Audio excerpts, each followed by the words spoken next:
Sir target आपको इसलिए किया जा रहा है क्योंकि 3 बच्चों की जिंदगी चली गई और आपने 3 दिन तक कोई जवाब नहीं दिया। और जब आप सामने आए तब आपने जवाब दिया कि मैं पढ़ाई करने चला गया था, मैं मुद्दे की गहराई तक जाने के लिए पढ़ाई करने चला गया था। मैं ऐसे नहीं बोलता हूं किसी भी टॉपिक पे। अरे सर, वहां पे तो सारा खेल भावनाओं का था।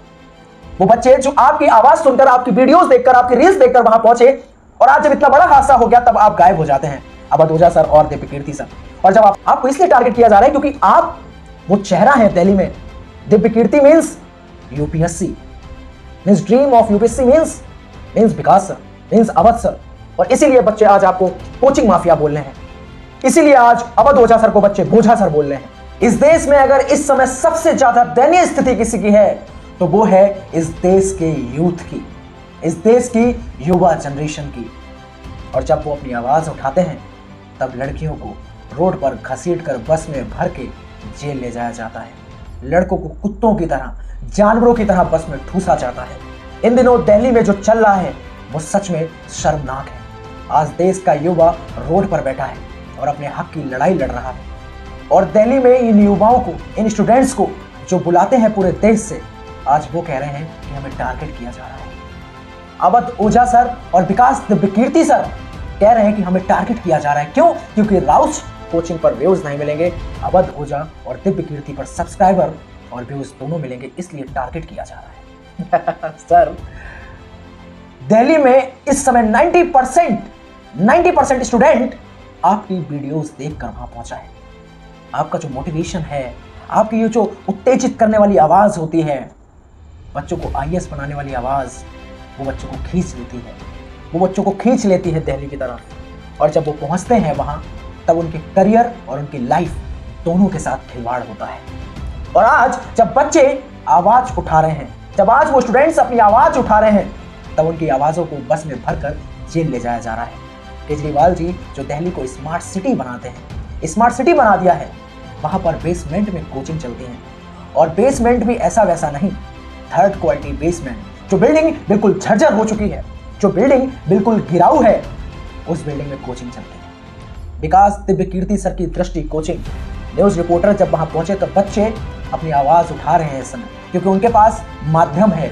इस समय मीडिया उनके पास माध्यम है, इसलिए वो अपनी आवाज उठा पा रहे हैं। और जब वो मीडिया को दृष्टि कोचिंग में लेके गए जो बेसमेंट में चलती है, सच में उस बिल्डिंग में इतना ज्यादा रिस्क है बच्चों की लाइफ को लेके। बेसमेंट में कोचिंग है और रोड पे पानी भरा हुआ, किसी भी टाइम पानी कोचिंग में घुस के बच्चों की जिंदगी के साथ खेल सकता है। और विकास दिव्यकीर्ति सर कहते हैं कि हमें टारगेट किया जा रहा है। सर टारगेट आपको इसलिए किया जा रहा है क्योंकि 3 बच्चों की जिंदगी चली गई और आपने 3 दिन तक कोई जवाब नहीं दिया। और जब आप सामने आए तब आपने जवाब दिया कि मैं पढ़ाई करने चला गया था, मैं मुद्दे की गहराई तक जाने के लिए पढ़ाई करने चला गया था। मैं ऐसे नहीं बोलता हूं किसी भी टॉपिक पे। अरे सर, वहां पे तो सारा खेल भावनाओं का था। वो बच्चे जो आपकी आवाज सुनकर, आपकी वीडियोस देखकर, आपकी रील्स देखकर वहां पहुंचे, और आज जब इतना बड़ा हादसा हो गया तब आप गायब हो जाते हैं, अवध ओझा सर और दिव्यकीर्ति सर। विकास सर, आप बच्चों को पढ़ाते हैं और पढ़ते हैं, वो बात ठीक है सर, हर जगह पढ़ाई जरूरी नहीं होती है, कई जगह भावनाओं का खेल होता है।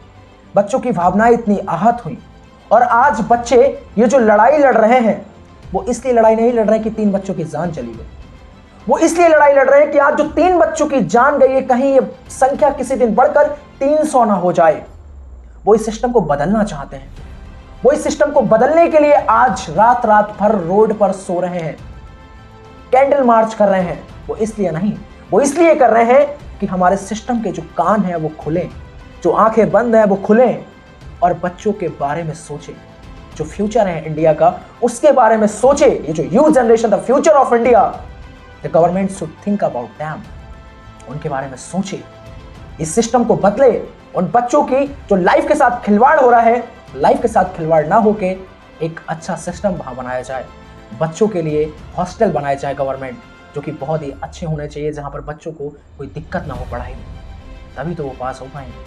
6x5 का रूम जो 10,000 का है, कैसे पैसा मैनेज करके वो दिल्ली जाते हैं आपकी वीडियोस और रील्स देखकर। और आप जब उन्हें सपोर्ट नहीं करते, 3-3 दिन तक जब बच्चों की जान चली गई, तब उन्हें बुरा लगता है। व्यूज और सब्सक्राइब नहीं मांग रहा है कोई आपसे, आपको इसलिए टारगेट किया जा रहा है क्योंकि आप वो चेहरा है दिल्ली में। Divyakirti means UPSC, means dream of UPSC, means Vikas sir, means Awadh sir.